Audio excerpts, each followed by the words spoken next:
Hey everybody, welcome into the Purple Insider Minnesota Vikings postgame show presented by FanDuel. Matthew Coller here along with Dane Mizutani inside Ford Field as the Minnesota Vikings defeat the Detroit Lions. It was a game where the Vikings were not anywhere close to the favorite coming in against the Lions. Detroit was coming off of a big win and then a bye week. The Vikings were coming off getting blasted by the Los Angeles Chargers, but there were a lot of players who played in this game that have not been 100% healthy this year. And the big takeaway for me, Dane, is this was the Minnesota Vikings of 2025 that we expected. We expected a team with two really good tackles, with an outside linebacker who was a second-team All-Pro, with all of the players healthy that they were expected to have, including their quarterback, JJ McCarthy. We expected that there was going to be ups and downs, even inside of a game for McCarthy. We thought that there was going to be occasional inaccuracies for McCarthy, or moments where you go, KOC, why didn't you run the football? Why would you make JJ throw in that situation? And we did have a few of those today, but we also expected interior pressure with the Vikings ahead and causing lots of problems with their blitzes and with their stunts and twists for Javon Hargrave and Jonathan Allen. And finally, we saw all of those things come together and culminate in a win for JJ McCarthy. And another thing we expected after watching training camp, after getting to know JJ McCarthy, after interviewing every single person who's ever met this guy at this point and asking him every single question we had about learning and growing and all those things, but not actually seeing him play. One of the things that we thought is that he could deliver in the biggest moments, that he could deliver with the Ford Field being at its loudest, and we saw him do that. Kevin O'Connell, you can hate what he did at the end of the game to give the Lions another chance, trying to throw passes with McCarthy, and you can love what he did having him throw on third down to convert a game-winning play or game-ending play to Jalen Nailor. But the bigger picture here is the Minnesota Vikings back to 500. The NFC North is wide open, and now we go from thinking this season is over, it's all about JJ McCarthy, and what a difference a week makes. Now the season feels back on. There's a ton of juice, and if they can continue to be this team, then it all looks so much different than it did just a couple of days ago, Dane. Yeah, I mean, it really was. And going into this, it felt like, at least to me, if they don't win this game, the season is done. And maybe it's not like the season is done, they're going to be in contention for the number one pick. But for all intents and purposes, if you lost this game, the uphill climb to get back into playoff picture in the NFC was going to be very tough. The uphill climb to get back into relevance in the NFC North was going to be very tough. So to come in here today and beat a divisional opponent, one that you were, I think, favored to lose by I think the line closed at -9.5, so nobody thought the Vikings were going to even have a puncher's chance today, let alone a chance to pull the upset. The fact that you were able to come in here and do your job and walk out victorious, now getting back to 500, making up a game on the Lions, making up a game on the Green Bay Packers, who lost to the Carolina Panthers, and nearly making up a game on the Chicago Bears, who almost blew it against Cincinnati Bengals. I think it shows exactly what you said. The NFC North is all of a sudden wide open, and yes, the Vikings are firmly in that fight. What stood out to me today, though, JJ McCarthy. I mean, I was hard on the kid after his loss to the Atlanta Falcons. He didn't look very good in that game. But I think what has kind of hung in the balance over the last month and a half is that you would have thought JJ McCarthy lost 10 games in a row before he hurt his ankle. In the grand scheme of his career, it was still very young. He was 1-1. He had played 2 games, both in prime time, big stages. He had not had a regular kind of Sunday to Sunday schedule in a way that you can kind of like start to piece together growth, which is why I think today was so big. I mean, you'll look at the stats. I have them right here. 14 of 25 for 143 yards, 2 touchdowns, a pick, also added a touchdown with his legs. We were talking about this before we turned on the camera, but like there was a 33-yard pass to Aaron Jones that ended up going as a run. The stats could look better, but the point of it is when he had to come through, he did. When the Vikings needed him to contain, break a tackle in the open field, and score a touchdown with his legs, he did. When Kevin O'Connell said, screw that, I'm not going run, punt, I'm going run, and here's the keys to the car on third down. Go win us the football game. When he needed to come through, he did. He's done that at every step of his career, high school, college, now at the professional level. He does seem to have an it factor about him when the moments are kind of dialed up. So I think right now what you can take away is the fact that this was a huge moment, not just for the Vikings, not just for their season in 2025, but for JJ McCarthy.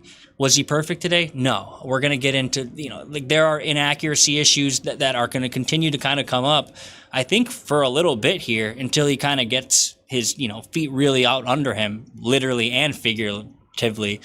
But what we did see was enough to kind of say, okay, now let's take the next step. Let's take the next step. And that's all I think we were looking for today. The Vikings could have lost this game, and I still would have thought, in the grand scheme of life, JJ McCarthy did enough to keep you interested. Not only did he do that, he also won the football game and got them back into the fight. So it all across the board, I know it wasn't just him. It was a great effort by the defense, a great effort by special teams, great effort by the offense outside of just JJ McCarthy. But right now, and I think regardless of what happens the rest of the way, this season, for all intents and purposes, is all about JJ McCarthy. Today was a huge day for him. And now, how funny does it look that there's 9 games left to go and things feel much more within reach because all they needed was to win this game and the Packers to lose to Carolina, but that seemed like there was about a 5% chance of that happening.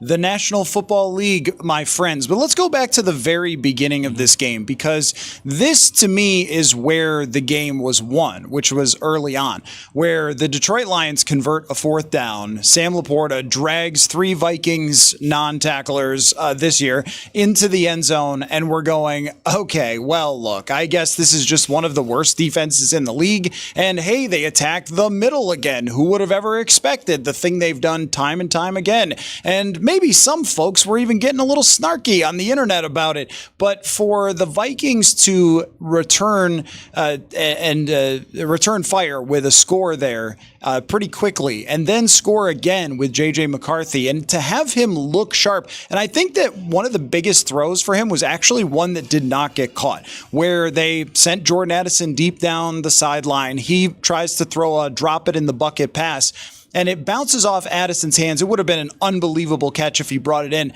but it was flawlessly accurate. It had great touch on it. And I think right from that minute, JJ McCarthy was like, all right, yeah, there we go. Like, that's the touch that we've been talking about. That's the technical stuff that we've been talking about with him throwing down the field. And he delivered a great pass there. And some of the other stuff was just really well designed. And there was some plays where he was rolling out and then throwing back across his body to Hawkinson in the end zone. But just felt like getting a little bit of that first throw down the field out of the way. And I also want to talk about the duality of Kevin O'Connell, because we talk about it all the time, the run versus the pass and the play calling and all those sorts of things.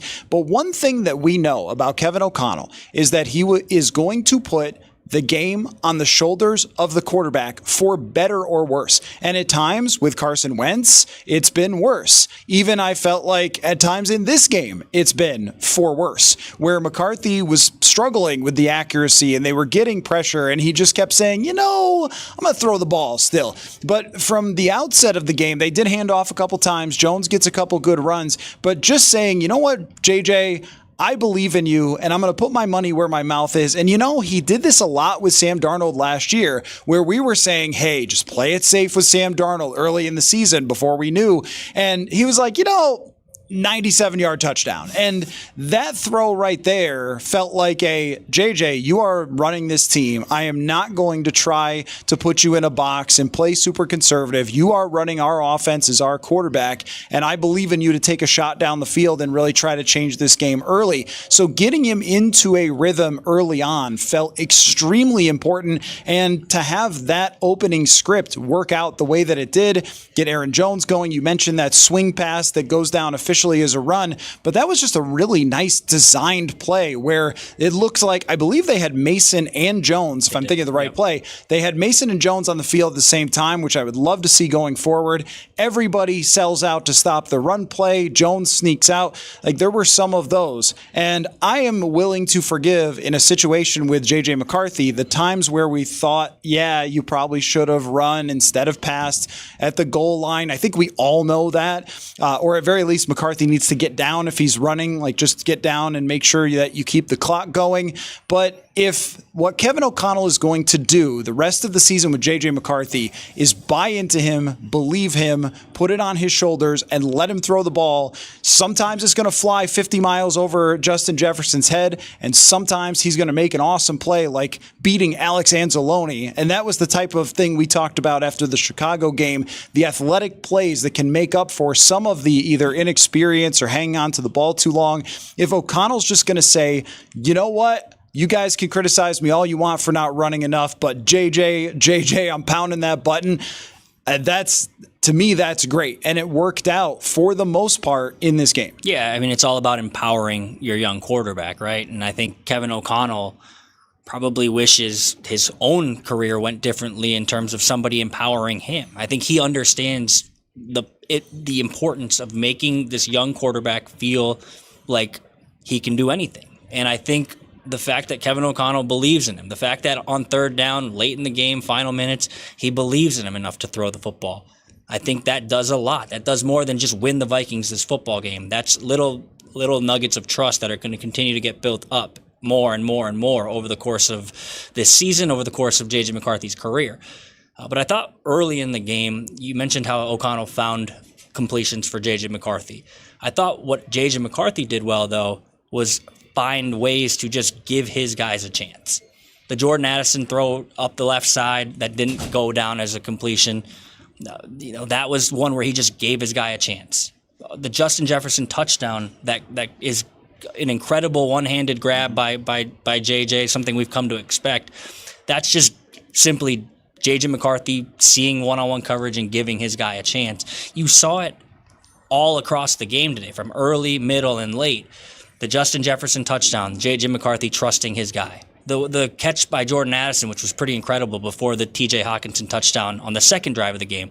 That's just JJ McCarthy knowing there's going to be a void and vacancy on the left side of the field and tossing it up and saying, Jordan Addison, go make a play for me. Again, that was just giving a guy a chance, and then Jalen Nailor at the end. I think for JJ McCarthy, and so early in his career, to one, be empowered by his head coach, but then to understand the incredible playmakers you have helping you along is going to be huge for him moving forward.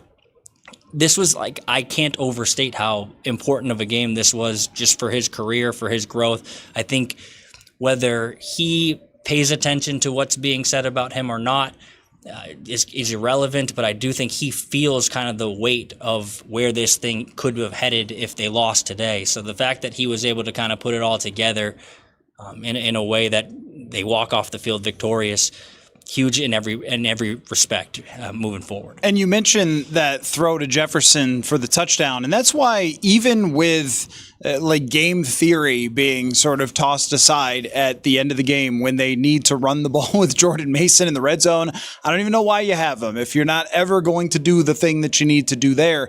But there's a throw to Jefferson one-on-one, and once again, it is Kevin O'Connell saying, hey, JJ McCarthy, go make a play. I'm not going to take the ball out of your hands. And what popped into my head in the final play with Jalen Nailor, which is a spectacular throw and catch, and McCarthy said that he's been telling Jalen Nailor, you're going to do this at some point, because on tape I see it. I feel like we've been saying it on a weekly basis of if they could just get Jalen Nailor going, that he is open and he can make plays, and we feel like he had a good camp connection with JJ McCarthy, which I think Addison did too and Hawkinson did too, and then they just never got to see it.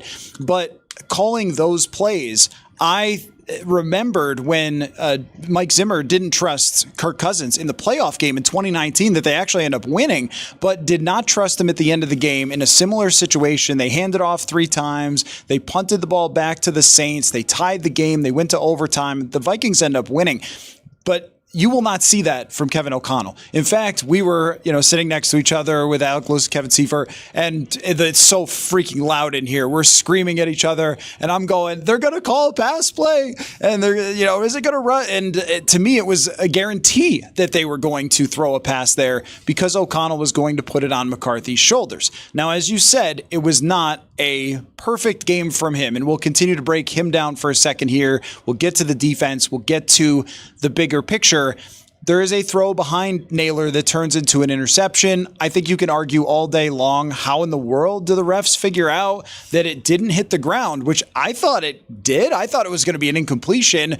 How actually Terry and Arnold had the football and not Jalen Naylor when the tie is supposed to go to the receiver looked to me like that was 50-50, but they give him that ball. That's a bad throw by JJ McCarthy. That ball needs to be out in front of him. It needs to lead him correctly into the football, and he's got 15 or 20 yards. I mentioned the one where he was scrambling and he flew it over Justin Jefferson's head, and he said after the game, like, some of those throws on the run were just terrible. And to me, that's where you can get into a better rhythm from just playing, where you've been practicing the throws on time and you can try to simulate running away from Aiden Hutchinson all you want in practice. But the real running away from Aiden Hutchinson is much more fight or flight, freaking out.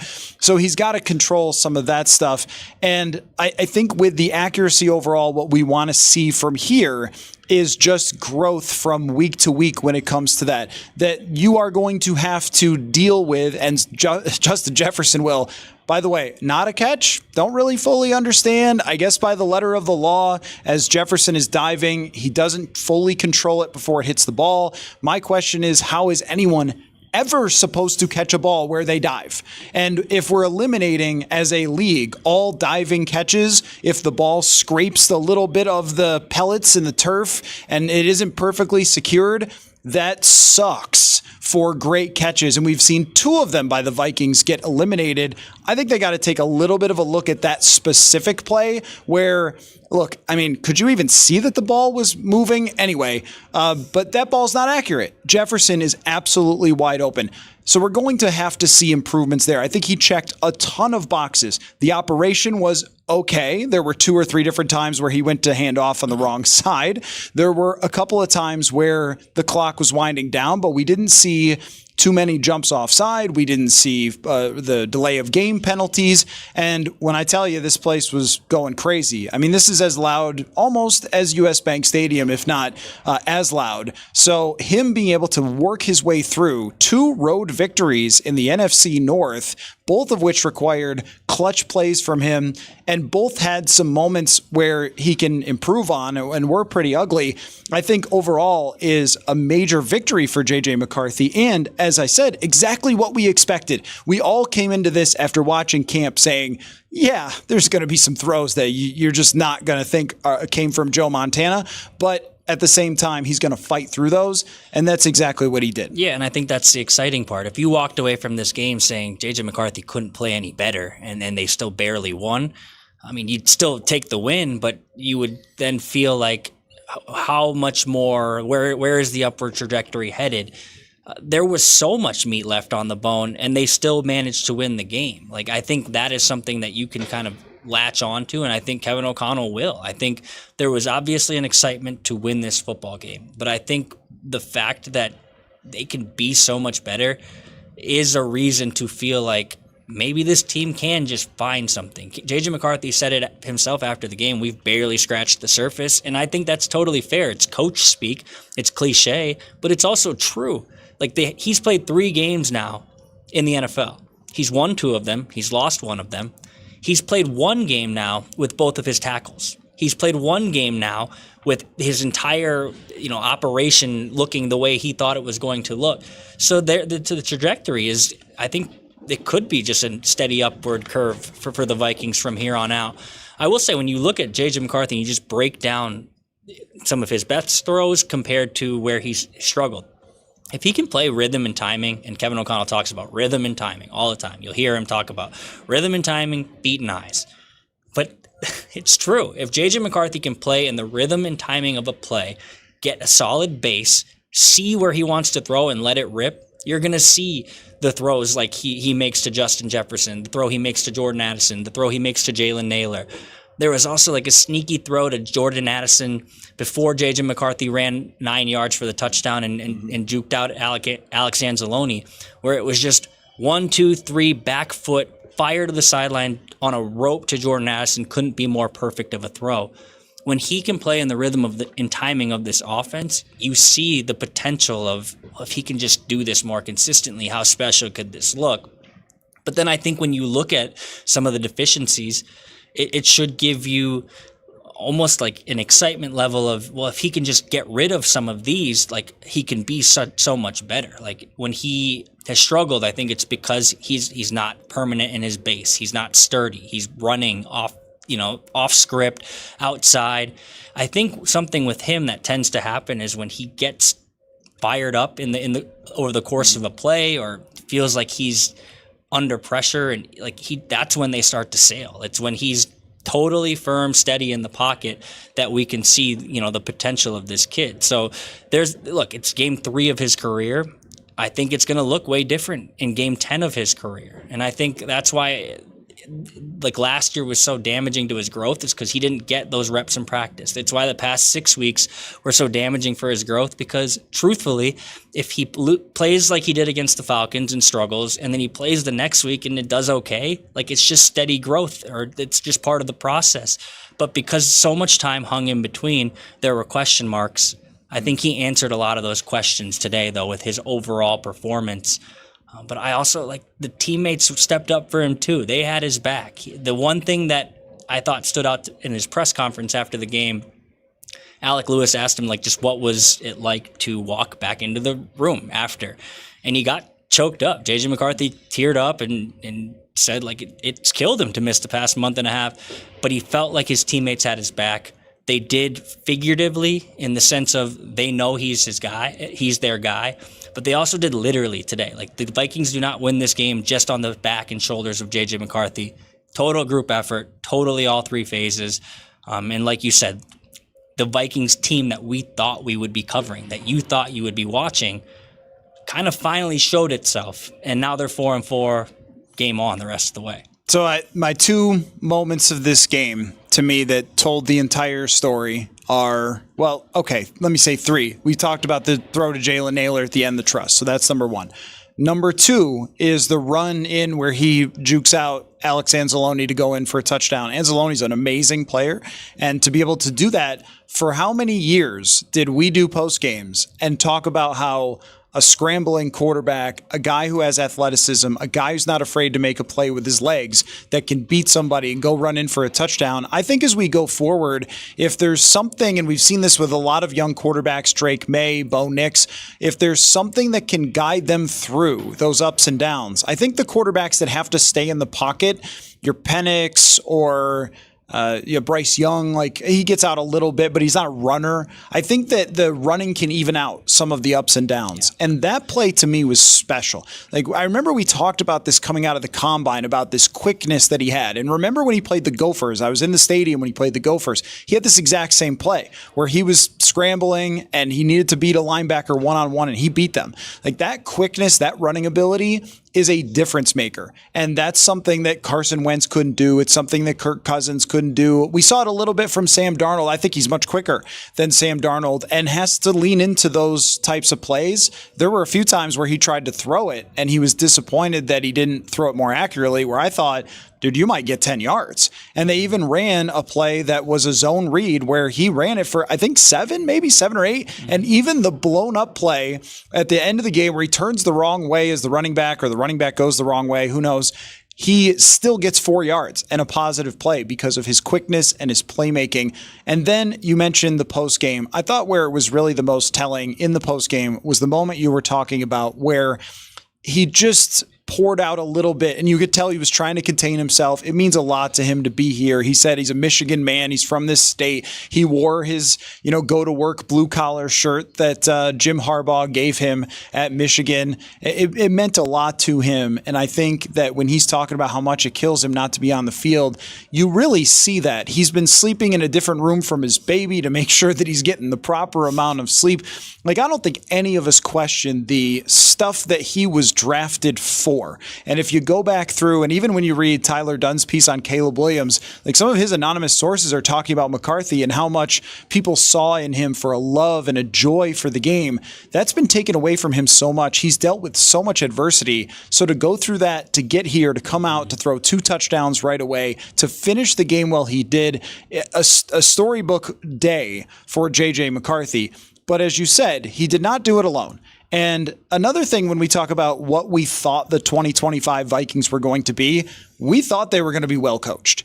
We thought they were going to be really well coached after last year. And through 7 games, I think if we were doing A through F, we would have been much more in the low C's than we would be in the A's.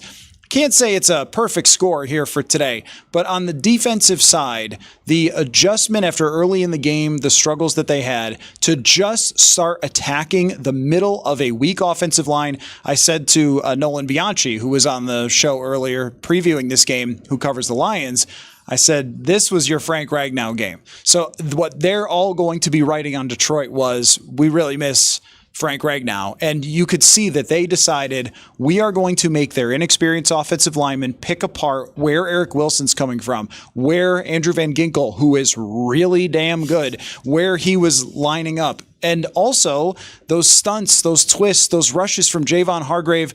I talked to Hargrave for just a minute after the game. He's not the biggest talker. He's not the media guy really, but you could tell how good he felt about that. Like, he's taken a lot of punches, including from us talking about it. But when this defense has the right circumstances with this front seven, today was one of those, oh yeah. And what have we always said about Jared Goff? This is the pro Jared Goff show, and he almost, but what have we always said? If you can pressure him heading into this game, his quarterback rating when pressured, or a PFF grade when pressured, was a 30. He's always been one of the worst quarterbacks under pressure. Once his feet were not stable underneath him because guys were coming at him, totally different quarterback. And where they should be their most proud was shutting down Jahmyr Gibbs, shutting down the run. So now they've faced Jahmyr Gibbs and Saquon Barkley, and neither one of them have had a day.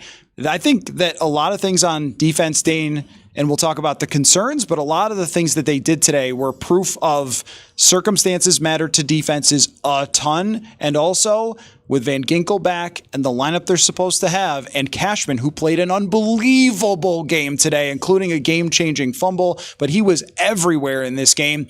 I think this version of them is much, much, much closer to the elite type of defense that we were expecting. Yeah, and the truth is they probably exist somewhere in the middle. Like, today was as good of a defensive performance given the circumstances. I know there were yards picked up by Jared Goff. We'll talk about the missed tackles. Like, it wasn't perfect, but given the circumstances, given how important this game was, given how dynamic the Lions have looked at times this season, pretty damn good effort from the defense on the heels of just an abysmal effort in primetime. So I think the fact that they were able to kind of just turn the page and use it in a positive way, not just kind of curl up and say like, yeah, maybe this isn't it. We've seen teams do that. We haven't seen Kevin O'Connell teams do that. We haven't seen Brian Flores defenses do that. But we've seen teams in the NFL, one bad game turns into 2 bad games, turns into 10 bad games.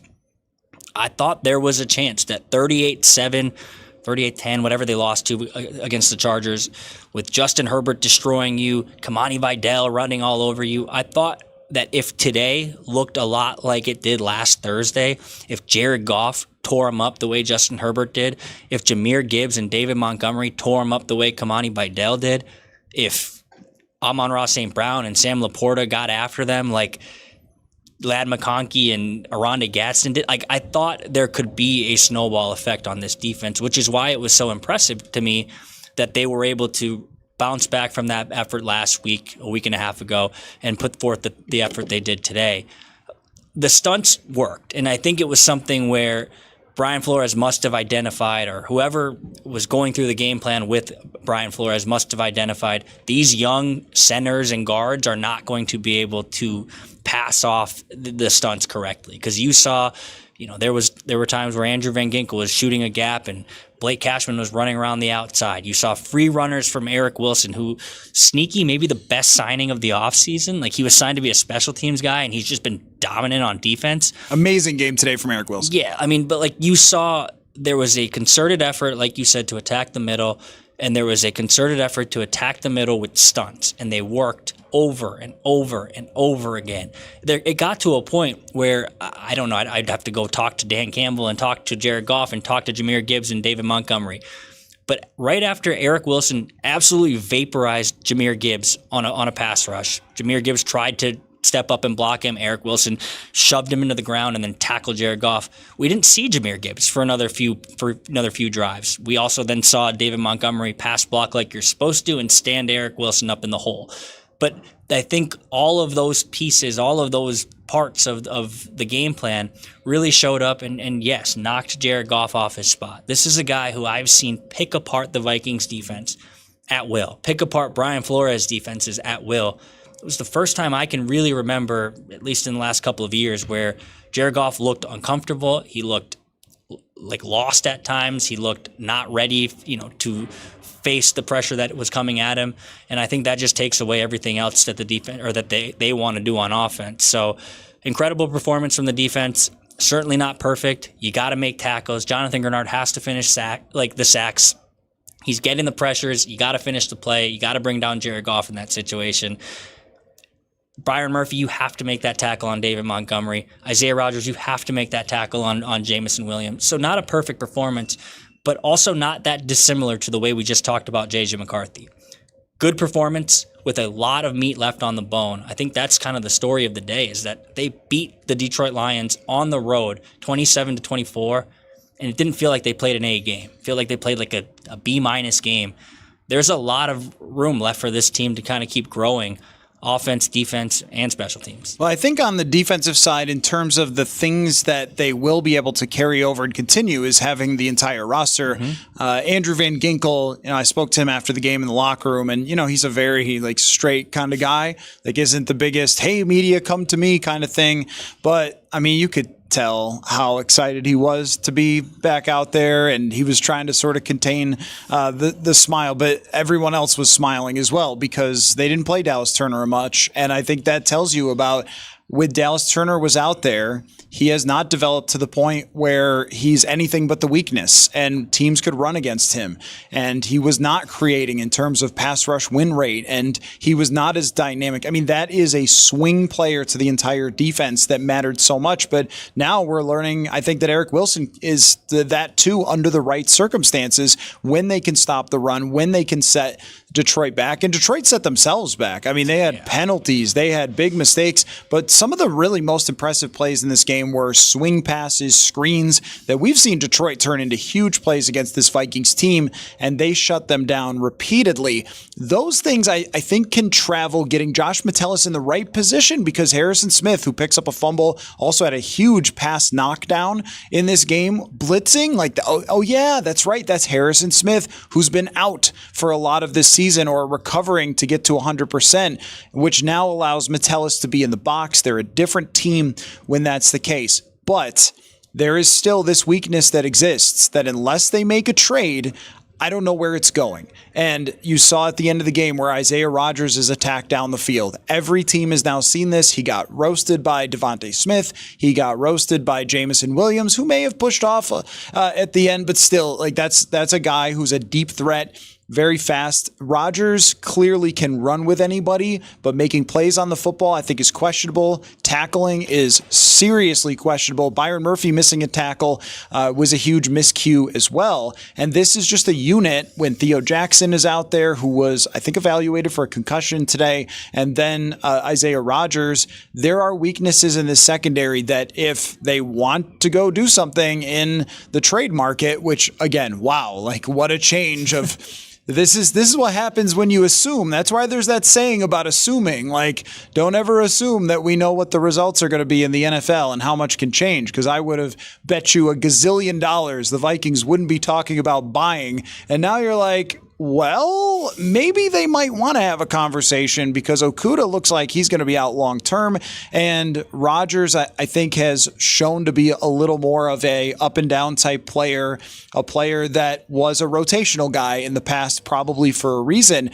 So I don't know about that whole discussion. I guess we'll have to get into that through the rest of the week as the trade deadline is coming up. Maybe Tyreek Woolen, that's a 6'4" guy that Flores might love, but put that aside, the weaknesses are still going to be there. The idea was that the secondary could survive if you can pressure the quarterback. And the times where Jared Goff wasn't even that pressured and just missed and spiked the football in front of his receivers, every quarterback is susceptible to pressures. Now, next week, it's going to be a completely different type of quarterback in Lamar Jackson and the Ravens coming in trying to save their season, and that's going to look a lot different. But as far as the defense goes, what you know now is that with the complete group that they can do this. I think that also the results of this year show us going forward, the number one thing that will determine whether this Vikings team is playing on the final weeks of the season, Christmas Day and then against the Packers, is whether they stay healthy. That is going to do it. I mean, today they got pressure on JJ,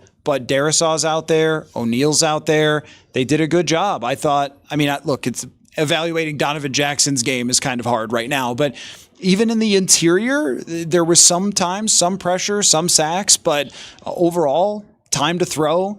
And if he has time to throw, and if they do well there, they're going to win or play really close games. And if the defense has all of its guys, they're going to win and play close games and have their moments, even if there are some weaknesses.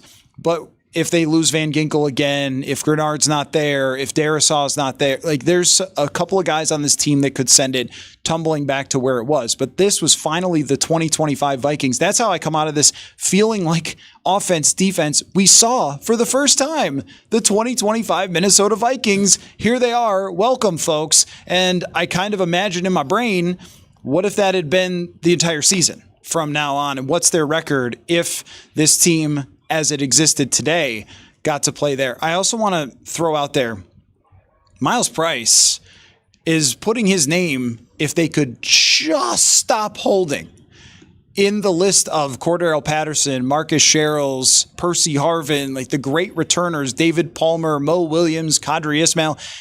This guy is special. There is something there with Miles Price. He starts out the game with a huge return that sets them up to score a touchdown. I felt like as far as momentum plays go, those things can be overrated, but starting the game for your offense in scoring position is like, hey, welcome back, JJ McCarthy, the easiest circumstance you could have asked for here. He is truly, I think, a special and unique talent. They have to stop committing these penalties. And today was one of those days where you go, hey, is it a problem with coaching? And then they block a field goal, which was an enormous play for Levi Drake Rodriguez. He played a great game today. I don't know what I'm supposed to make of special teams for the Minnesota Vikings in the year 2025, but I thought, what an encapsulation today. Reichard's on point. Ryan Wright was excellent in this game, deserved a ton of credit. They block a kick, and then they commit a stupid penalty for Tavier Thomas not running back in bounds, and another stupid penalty that negates a long touchdown. Welcome to the story of the Viking special teams this year. Yeah, I think with special teams in particular, just kind of honing in on that, it's a hard conversation to have because there have been times where I think the special teams unit has buoyed this group through kind of the highs and lows, and then there have been just times where a mistake here or there has kind of flipped the game on its head. It almost did. Tavier Thomas kind of in succession holding and getting the Miles Price touchdown knocked off the board and then continuing to get called for unsportsmanlike conduct. That two penalty swing nearly kind of changed the game for the Vikings, in favor of the Lions. But then you look at what the special teams unit did today to win them the football game. Look, after Detroit scores on their opening possession and they go right down the field and they convert on fourth down and Sam Laporta looks like a man possessed running his way into the end zone, scores a touchdown, the game feels a lot different if Miles Price just puts his arms to the side and takes a touchback and they get the ball at the 35. The fact that he was able to catch the ball and then go 61 yards. And the thing with him is it's not oh, it's perfectly blocked up. He's just hitting the hole. He's breaking tackles at point of attack. He's spinning off guys. He's finding the little crevice and then accelerating out of it.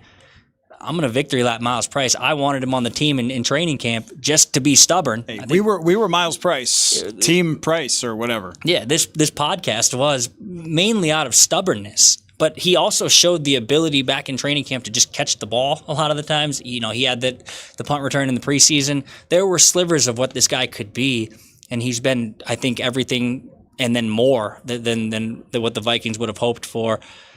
So, look, the holding penalties, that has to get cleaned up. Matt Daniels talked about it last week. I talked to Tavierre Thomas in the locker room, and he told me we can't have it where Miles Price is returning and he looking backwards because he's worried that we got flagged. Like, that can't happen. And then Tavierre Thomas is the one who gets called for holding.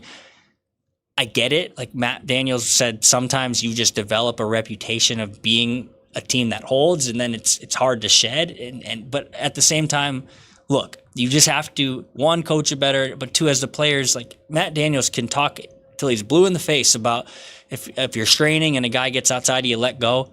You have to, at some point as a player, let go. Like, or you can't play special teams. Like, we can't each week have Miles Price have an explosive return and have it come off the board. But I think that does do a pretty good job just kind of encapsulating special teams as a whole this season. It's been a strength at times. It's been a weakness at times. Today, even though I think at times it almost derailed the football game for the Vikings, it helped push them across the finish line with the kick return off the bat. Miles Price just being confident in the punt return game, just catching the ball. Ryan Wright punting the ball, flipping. The Vikings won field position today. And then the blocked field goal at the end. Should have been a touchdown. I actually don't know how Isaiah Rodgers gets caught by the punter there. He's the fastest man. And good angle by the punter. Bravo. The Detroit punter, very, very good. But just the fact that you're able to block that field goal there, take points off the board for the Lions, and then turn that into points the other way for you, that helped push the Vikings across the finish line. They don't win the game without the special teams performance they had today. But overall, Kevin O'Connell talks all about this team has to win in all phases to win football games consistently. They did today. Offense, defense, special teams all contributed to this 27-24 win. Right, and that's why I don't want to get too like trees instead of forest with the special teams. I mean, Matt Daniels believed in Ryan Wright for these couple of years when I think that a lot of us question that. He's been excellent this year, and today was one of the biggest days for him of the entire year. I think he had one punt that wasn't that great out of their own end zone, but the rest of them, I mean, he pinned them multiple times back at their own goal line, and when they were struggling to run and facing a lot of pressure, you needed excellent punts and coverage there. The block, Levi Drake Rodriguez would not go into any detail about what they saw, but sort of insinuated that they saw something on tape that they were able to execute to be able to block that field goal. And then the returns, the design of the returns, the player that they've picked to do the returns, Miles Price, who they believed in coming out of training camp when he was unproven. And I think there were some, not us, who were saying like, hey, you know, they should go get a proven returner or something. And they said, no, we're going to go with this guy. So there's been a lot that they've done well. And then, of course, Will Reichard coming back this year is nothing short of fantastic. It's so funny because my understanding is a guy hit a 68-yard field goal today. Cam Little. I'm not joking. Wow. Like, hit a 68-yard field goal. So 50 seems like a chip shot, but like, let's not take for granted that they took a 14-yard sack. And Will Riker just steps up, says no problem, bangs it through, all good, and has been also, unless you give him the regular quarterback ball or not a wire NFL, wink, wink, wink, in London. But aside from that, I mean, this guy is almost flawless. So it is, I think, been overall a net positive for this team. But you're right, the guys individually need to stop committing the penalties. Let's talk about the bigger picture of this team, the NFC North. Each week, taking a look at our friends on FanDuel and where they have the Vikings odds to win at least 8 games. They are now favored at minus 140 on FanDuel to win 8 games. Now, last week, that number was astronomically the other way for them not to win 8 games. So today certainly proved a lot to the markets. I think with what we saw today in the NFC North, which was insane, and congrats to the Chicago Bears for being another team that puts 40 on the Cincinnati Bengals. What a wild game that was. The NFL just does not disappoint. But how high should we move the bar after this game? Because one of the things we've talked about, I feel like after so many post games is, well, we can't overreact to this. We can't overreact to that. But I do feel like this game is significant. This game is worthy of a different reaction level than maybe some other wins would have been. Yeah, I think it is because it's going to be the theme of this podcast. It's the thesis of this postgame show is that this is what it was supposed to look like, and it did. It looked like what we thought the 2025 Vikings was going to look like.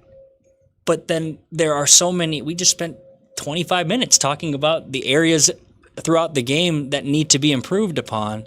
So I think when you look at this game and you say, like, how good could they be? That's a totally fair question to have. It wasn't like they got lucky and some wacky thing happened, a pick six or a random fumble. The fumble that Blake Cashman forced was not random. That was a good play by him but it wasn't a wonky play that turned the game on its head. It was just them showing what they look like at full strength when they can play complementary football. So I think it does create a different conversation than just some random win over the Bengals when we said, that was good. Like, yeah, Carson Wentz did his job. Isaiah Rodgers did something that's never been done, and now they're 2-1. Like that win felt different than this win just because of the byproduct of everything that kind of went into it. So could they win 9 games? Sure. Could they win 10 games? Sure. Like, this thing might click at some point, and then we're saying, like, okay, the team that we thought on paper was going to be very good with a growing quarterback who continues to ascend each week looks better than the last. That's a conversation we could totally be having in a month. But it means nothing if you go out and get your doors blown off by Baltimore. So that is the week-to-week nature of this league, is that right now the Vikings probably are feeling very good about themselves, should be very good performance across the board. JJ McCarthy answered every question on and off the field. I thought he was great. The defense bounced back. The offensive line showed up. The special team, like all of the things, like they should feel good about where they're at. But then if you don't go do it again next week, all of a sudden, then it's like the team's under 500. Now there's no margin for error. The questions pop up with each win or loss, but you should feel good about this game moving forward. If you're the Vikings, if you're a fan who follows the Vikings, there's a lot to take away from this game and say, look, weird first couple of months of the season. Now that we've turned the calendar to November, though, here they come. It's not out of the realm of possibility that they go on a run here. It would take upsetting Baltimore. I would assume they're going to be dogs in that game. But like overall, the fact that we can now look at this team and say, yeah, it's possible that they could beat the Ravens. They're going to be at home. Or, yeah, look, they're going to go drive out to Green Bay. But look, the Packers lost to the Panthers today. These are conversations we were not having last week in Los Angeles when I was struggling to find 3 wins on the schedule. It shows, 1, just the knee-jerk reaction of this league, but 2, finally we saw what this team is supposed to look like, and here, away we go. I would also like to say 2 more things real quick. 1, I said last week, backup quarterbacks break our brains, so I guess after today we don't have to fire like half of the entire team, but we're not immune to having our brains broken by backup quarterbacks either, and injuries, and I think that we probably even had that happen with Carson Wentz trying to play at like 50% health and just getting blown out. That loss and the way that it looked was so ugly and so hideous. But I also think another thing about that was that it also pushed everybody to have to decide within the team, are we going to do this year, or is this just completely lost and everyone's going to pack it in? And going with the theme of the entire team, what we expected.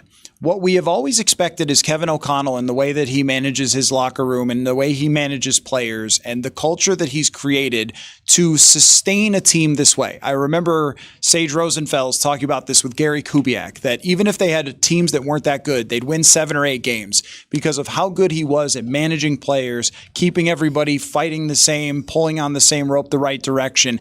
And before the game, they had a meeting where instead of Kevin O'Connell giving his normal Saturday night talk, he had the captains stand up and speak. He had JJ McCarthy stand up and speak and talk about how there was an opportunity here for this team, and Justin Jefferson and the other captains on this team, and said, I'm going to leave it to you guys as opposed to, trying to deliver my message. And that's the exact right button to push, I think, because it really is on them to decide which way this is going. And he said that post game that was his message to the team is, there's a lot of things that are happening right now where you could let this season slip away. And we have seen that in the past from certain teams that we've covered where, hey, there's an opportunity to save this thing and get it back on the tracks or let it slide. And the teams have let it slide. So the fact that they were able to do that culture-wise as a locker room also deserves, I think, a lot of praise, but also the reason that you have this coach here, these leaders here, a veteran team here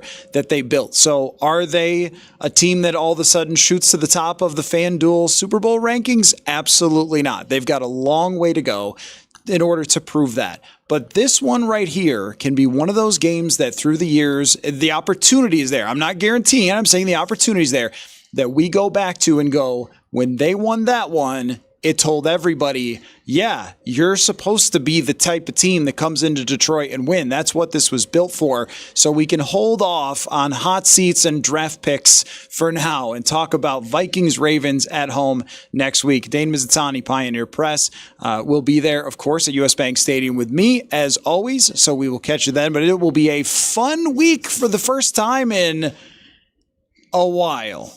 It'll be a very fun week to talk about, break down this game, take everything we can out of it, and then preview the next contest, which now feels very, very, very relevant in the NFC North. So thanks, everybody. Oh, can we just say one thing real quick? I would like you to explain to the audience at home or in their vehicles, depending. Please don't watch my YouTube when you're driving. Your comparison for Jordan Love, because today the Packers putting on the performance they did versus the Carolina Panthers, I think said a lot about Jordan Love and what the Packers truly are. But you've got, I think, a better comparison. Yeah, you put me on the spot here. There's probably a better comparison out there. No, I love this. I love this. I don't care if it's esoteric or like very, very specific and you have to also watch the NBA. I just like it, and we're 50 minutes in, so if everyone watched the entire way, then just follow along. He's J.R. Smith to me. And that's going to sound crazy because J.R. Smith was a role player on a couple of teams that won championships. And, the famous words of LeBron, you're going to give us J.R. Smith. He was a guy not a lot of teams wanted over the course of his NBA career because he was hot and then he was cold. He was hot and he was cold. Jordan Love is a better quarterback than J.R. Smith was shooting guard in the NFL. But they are similar in the sense that when Jordan Love is on, he can look like the best quarterback in the league. We saw it last week. Jordan Love was the MVP of the league last week because of the performance he put forth. And then when Jordan Love is off, he can look like just a guy. He can look like Carson Wentz did when his shoulder was dangling off of his body. He's just a guy sometimes. And the fact that he is now a six-figure or $100 million quarterback that sometimes plays good, sometimes plays bad. To me, he's J.R. Smith. And if you have J.R. Smith as your quarterback or somebody who embodies the J.R. Smith consistency of hot then cold and hot then cold, I don't think you can be that good. Now, look, Jordan Love might go on a hot streak. If they make the playoffs, he might get hot for 4 weeks and then they win the Super Bowl. But just to live in that reality of sometimes he's going to be a good quarterback, sometimes he's going to be a bad quarterback, tough reality to live in. It speaks to the difficulty of the position, but yes, to me, Jordan Love is J.R. Smith, and I'm sure Packers fans will love to hear that. I also don't want to see the Packers media getting mocked by Matt LaFleur anymore for questioning them having a top receiver to push the ball to over and over again, because that, I think, is also at the center of their inconsistency. And let me make one, when we're making ridiculous comparisons, every once in a while, you'll see an athlete get compared to Superman. Now, there's something they forget when they make that comparison. As a superhero person, as a child, let me tell you, Superman had this thing called kryptonite. That's Jared Goff. To me, Jared Goff, when all things are right for Superman, he's got lasers shooting out, he's flying, speed of light, everything's great. Lois Lane, everything, right? But when one person gets one little green stick and puts it up near him, he melts.